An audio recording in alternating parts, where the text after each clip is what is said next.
Greetings Exiles, I'm Quadrasiel and today I'll be going over some more tips for Totem users which will be focusing on using extra skill gem setups to proc Arcane Surge and generate frenzy charges, as well as taking advantage of the fact that totems are not technically you. First up, let's go over proccing Arcane Surge. For those that don't know, Arcane Surge is a short duration buff that boosts spell damage, cast speed and mana regeneration. Now while there are ascendancy nodes and items that allow you to proc Arcane Surge, these things typically give you a level 1 Arcane Surge. To put that into perspective, level 1 Arcane Surge grants you 10% more spell damage and 10% increased cast speed as well as 0.5% of maximum mana per second.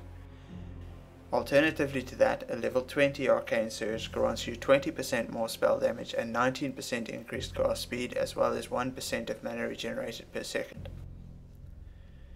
In order to get a level 20 Arcane Surge, we need to use the support gem on a spell and spend 400 mana to grant a buff that lasts 4 seconds by default.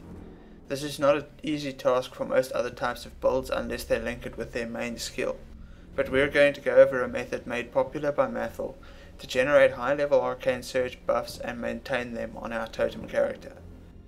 Please note that this method obviously requires decent mana sustain, which is typically a benefit of the Hierophant.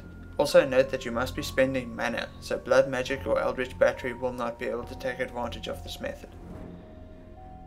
So now in order to spend that large amount of mana, we have to take a look at the most expensive base cost skills in the game, which typically are curses. And while it may be second nature for you to use Blasphemy, even on a totem character, we can be far more powerful if we self-cast our curse.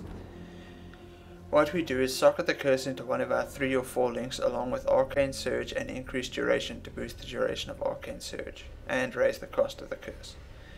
If you have an available 4 link, you may also consider Spell Cascade or increased AoE to boost the coverage of the curse and also increase its mana cost further.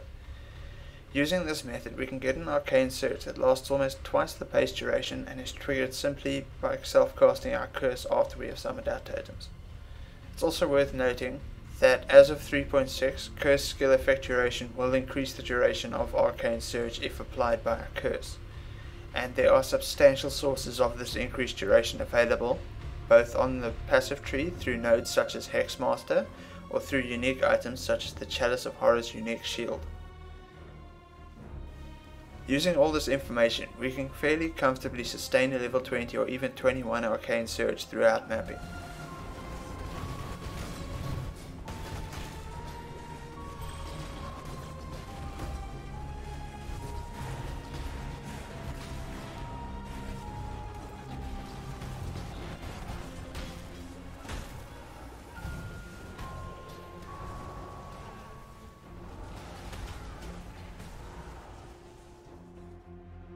Next up, let's talk about generating frenzy charges. Since our totems are technically not us, we need to generate frenzy charges creatively, either by the use of the frenzy skill, which only makes sense in a few ranged attack totem cases, or more conveniently through the use of Cold Snap. Cold Snap has a chance to generate frenzy charges when enemies die in its area of effect. What makes this different from the typical frenzy charge on kill setup is that the frenzy charges are granted to whatever casts the Cold Snap, rather than whatever makes the killing blow, meaning that if your totems or another player get the kill, you still get the charges. It's also fairly worth noting that Cold Snap does provide some extra benefits both defensively by way of a decent chill being applied to the enemies in its AoE, and in some cases offensively by the use of things like the Hypothermia support gem, or Bone Chill. In this clip I'm using Cold Snap linked with Spell Cascade to boost the coverage substantially, as well as Bone Chill for chill effect. If you had a 4th link you could use Hypothermia or Unbound Ailments for further chill effect or faster casting for a faster Cold Snap.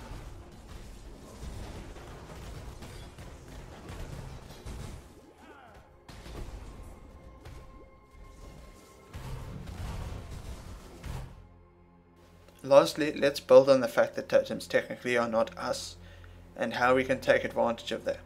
Items exist in the game that grant us bonuses if we haven't killed recently, most notably Boot Enchants, the strongest of which are Damage penetrates 10% of enemy elemental resistances if you haven't killed recently, 120% increased critical strike chance if you haven't crit recently, and adds 1 to 160 lightning damage if you haven't killed recently.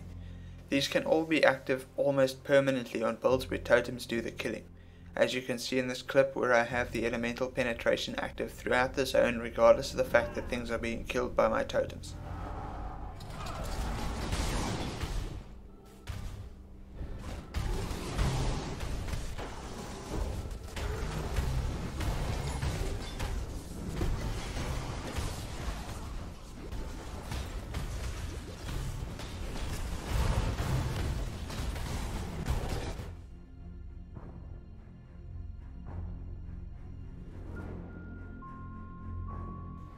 That is it for this video. Do you have some tips for totem users I haven't thought of yet? Let me know in the comments. And with all that said, I'd like to thank you for watching, and good luck, and stay juicy.